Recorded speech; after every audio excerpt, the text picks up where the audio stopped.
It's hard to follow someone after Liz gives this compliment of beautiful, beautiful work. Oh no, it's all downhill from here. All right, thank you everybody. Some of my work was spilled last night over dinner, but I'm hoping that the day was so long and you had plenty of wine that you may have forgotten some of this. But I'm going to reintroduce this to you, and I'm going to start with a very controversial statement, and that is, social media is a big part of our lives and society. This is, oh my goodness. Oh wait, no, this is so like 10 years ago. Of course, it's a big part of our societies.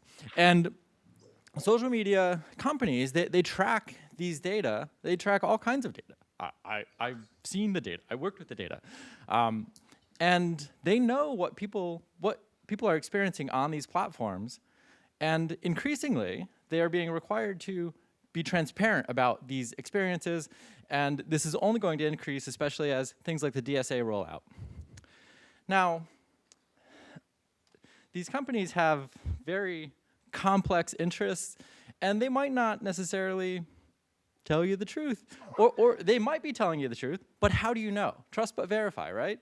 And as a member of the Neely Center and the Integrity Institute, I'm here to say that there is a way that we can monitor what they're saying and track to see whether their transparency is accurate. So we've built a tool. I call them X-ray goggles, but Ravi and Nate and Juliana, they're more proper than me. They say, oh, it's a Neely Social Media Index. You say tomato, I say tomato. In short, though, it's a nationally representative longitudinal survey of US adults, and we have about 2,000 panelists right now. We're actually going to be increasing this as we're switching from a monthly to a quarterly survey, so it'll be even bigger. And we ask questions that are similar to those that are asked by a lot of the tech companies that are monitoring these kinds of user experiences. All right, so I think Ravi shared this one last night, but one of the questions was, have you personally witnessed or experienced something that affected you negatively on insert platforms that you used here?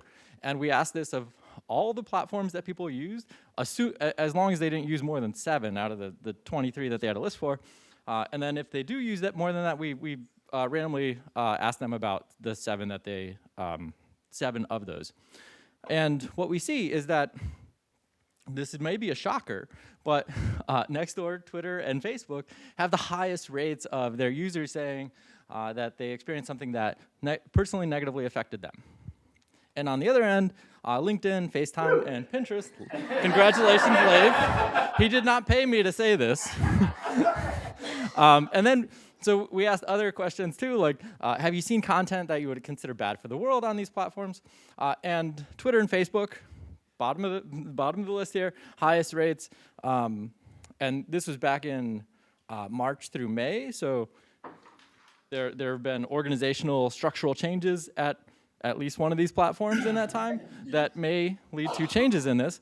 But if you check out our Substack, you just might find out what that answer is moving forward.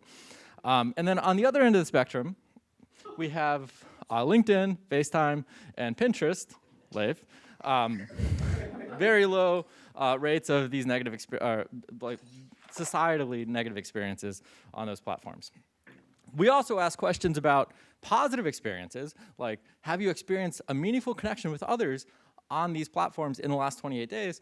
And what we see is that generally the platforms that promote individual one-on-one direct communication, they tend to promote the most interpersonal meaningful connection. So text messaging, FaceTime, WhatsApp.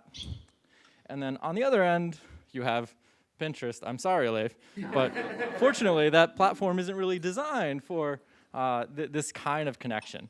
And then YouTube is also kind of on the top of the list there. There's not really a great direct messaging platform for that there.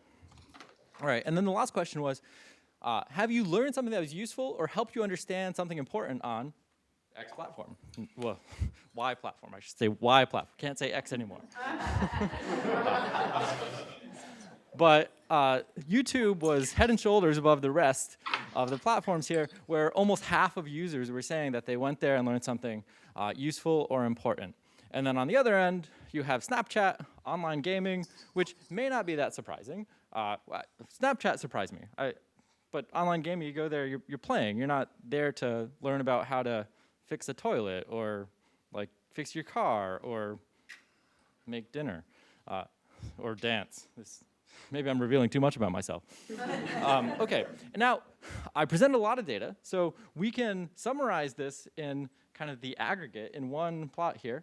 And what I've got here is color-coded so that green stuff generally corresponds with better. So for the positive questions, if you have higher rates of that, you're more green. If you have lower rates of that, you're yellow. For the bad experiences, if you have high rates of bad experiences, you're yellow, and low rates, green. So you can see some kind of emergent clusters here where you have like LinkedIn, text messaging, some of the, and like the non-traditional social media sources kind of like at the tops, like generally performing better. You also see some interesting clusters where, like FaceTime, people don't really say, oh, I'm learning lots of useful things there, because that's not really what it's about. It's more about that personal one-on-one connection. And then on the bottom of the rankings, pretty much across the board, are a lot of the traditional social media outlets. So with that, I will say check out our Substack and check out the Integrity Institute. Sahar is amazing, and I like to think I'm not too bad either. Thank you, Matt.